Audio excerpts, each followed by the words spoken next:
Hey, what's up, everybody? This is Charles Sabansi, and welcome you guys to another episode of the DREAMERSPRO show. We cover everything from sports, hot topics, classic debates, entertainment, and we give you guys a fresh perspective on things and how we see them. And today we have a hell of a show in store for you guys. Before we get into it, please make sure you like the video and sub to the channel. Now, I think this Bronny James, LeBron James story is going to be one of the most talked about things this entire NBA season, especially given the way that it's being promoted. They finally took the floor together during their last game against the Phoenix Suns, and it became the biggest thing in news. You saw news publications from ESPN all the way to the BBC sharing it all over the internet, all over the world, basically, that LeBron and his son finally played together, and they made history by being the first father and son duo, to play in an NBA game, right? And from that standpoint, it is historic, and it is a moment. But in the midst of this coverage, you quickly begin to discover, after you do a little bit of digging, that there is no substance to what these guys are saying in terms of what they're saying. It just seems to be one big spectacle of, oh, look, LeBron and his son play together. It's like, okay, but what happened when they did play together? What came out of that experience when both of these guys played together? And what you would quickly discover is that the first game Bronny played in an NBA, albeit a preseason game, he was very bad. In the second game, he was even worse. He finished that game with 0 points, I think 2 rebounds, and 4 turnovers. Now, LeBron James, he finished the game with 19 points in 16 minutes, but he himself had 4 turnovers himself. And in the midst of all of this coverage and all that, we're waiting for people to be like, yeah, okay, they had a moment. But at the same time, Bronny hasn't been looking good at all. And it seems like if you even dare to point this out, the big voices in media will try to shut you down and basically say, how dare you even talk about this?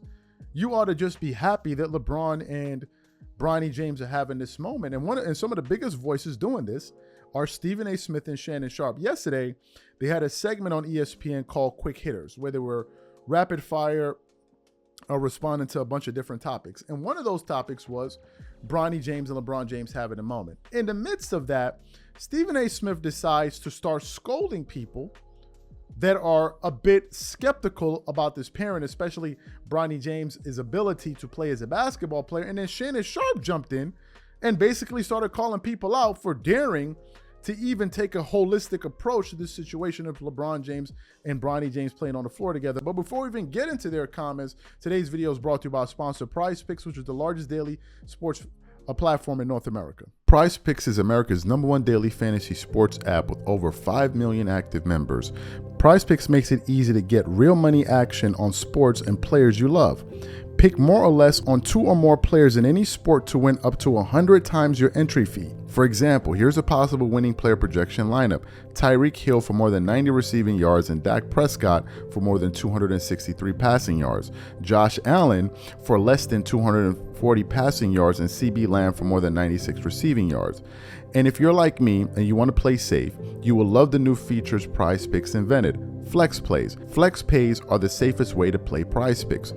You can still make a profit or win some money back even if a couple of your picks don't hit. On top of this, PrizePicks puts their members first, so all withdrawals are fast, safe, and secure.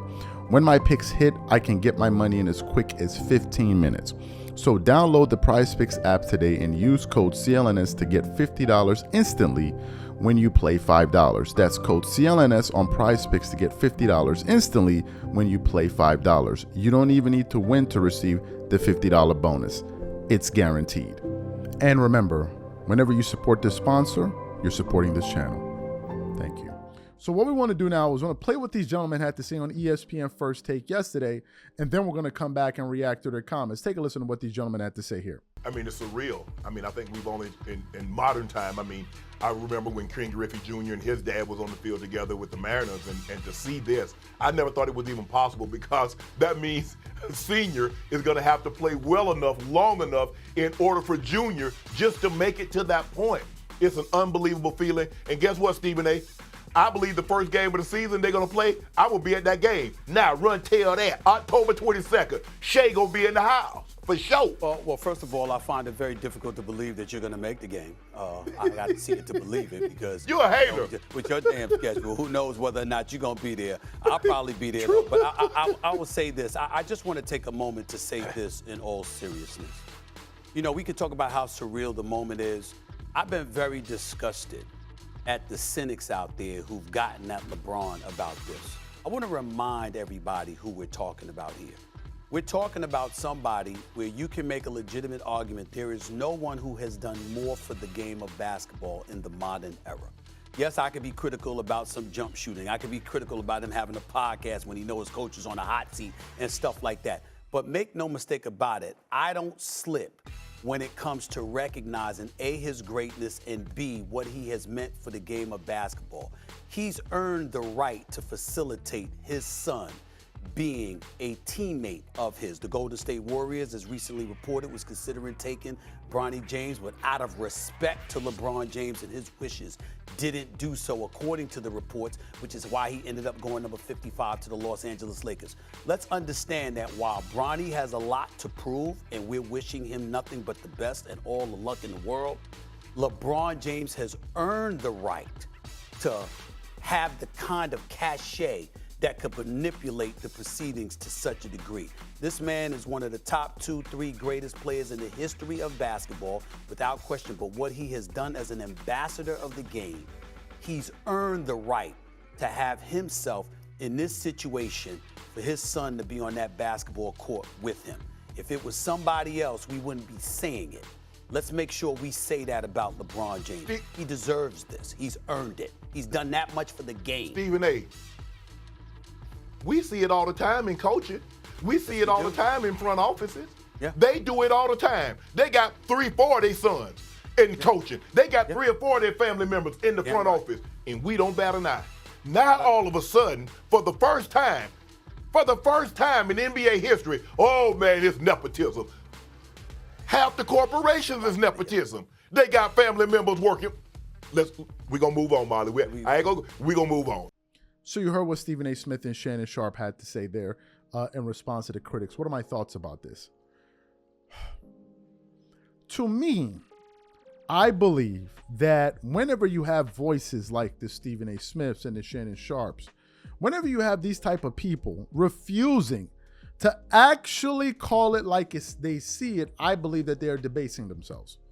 I believe when you have networks and companies like ESPN, Bleacher Report, and others who are plastering these photographs of LeBron and Bronny James all over the internet and not even showing how poorly Bronny is playing, I think they're debasing themselves and they're basically selling their souls for clicks, views, and money.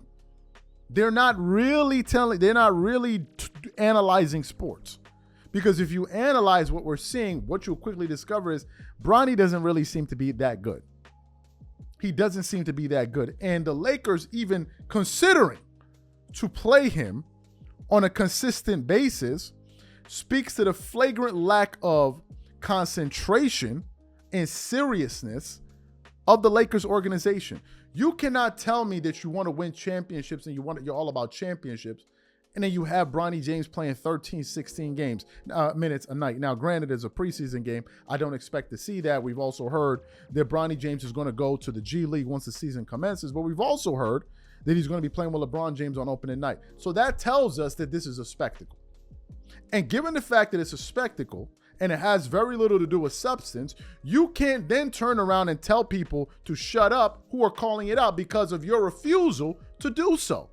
You can't have it both ways. You can't just say, oh man, just appreciate what you're seeing, and in the process of that, shut the hell up while you're at it. And yesterday, when I tuned into big media looking at all the shows, you couldn't find one person, not one person at any of these companies that had the balls to say, bro, Bronny is not looking good. Like, they're not looking good. The Lakers are 0-2, right? You couldn't find anyone. And I went from show to show, the facility, ESPN First Take, NBA on ESPN, all of the different shows. It was just a bunch of twerking and hollering and screaming and gyrating all over the television screen, hollering, slapping each other with honey, with absolutely zero substantive analysis.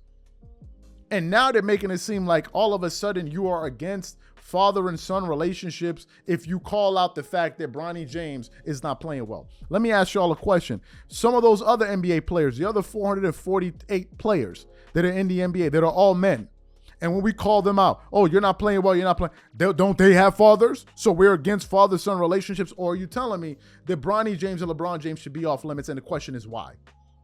Stephen A. Smith is talking about LeBron James earned the right. He earned the right. Yes, LeBron may have earned the right, but the question is, has Bronny earned his spot? That's the real question no one wants to talk about. Does LeBron have the pull and the accolades and all of that to make a move like this happen? Yes, he does. The question is Bronny qualified for the position? I'll give you guys a quick example before we go. I'm a huge Formula One fan. All right. I'm a huge Formula One fan. And you have a team, Aston Martin. I'm sure all of you guys know the car company, Aston Martin, who has who's owned by the guy, I forgot his first name, but his last name is Stroll. Well, he has his son, who's one of the drivers. You only have two drivers. His name is Lance Stroll. Now, Lance Stroll occasionally gets into car accidents and all of that. People make fun of him, but he's good enough to at least be driving a Formula One car. On occasion, he can score points. But what we're seeing with the Lakers is like them taking a Formula 3 driver and then putting him in a Formula One car. And then if you have critics out there like, well, he can't drive that well. You're like, well, you are against father and son relationships. You don't want to see Canadians win because they're Canadians. You're against Canadian people. What? Like, what are we talking about? What are we talking about? So I appreciate their advice, but I reject it. I think there must be a balance in sports media, and all of these guys are in lockstep to essentially twerk it up all over the screen, and nobody's going to call it like they see it. If Bronny was playing out of this world, we would say it, but he's not. Let's stop pretending. These are my thoughts. Whatever you guys think, please leave your thoughts and comments in the comment section. We catch you on the next show. Peace.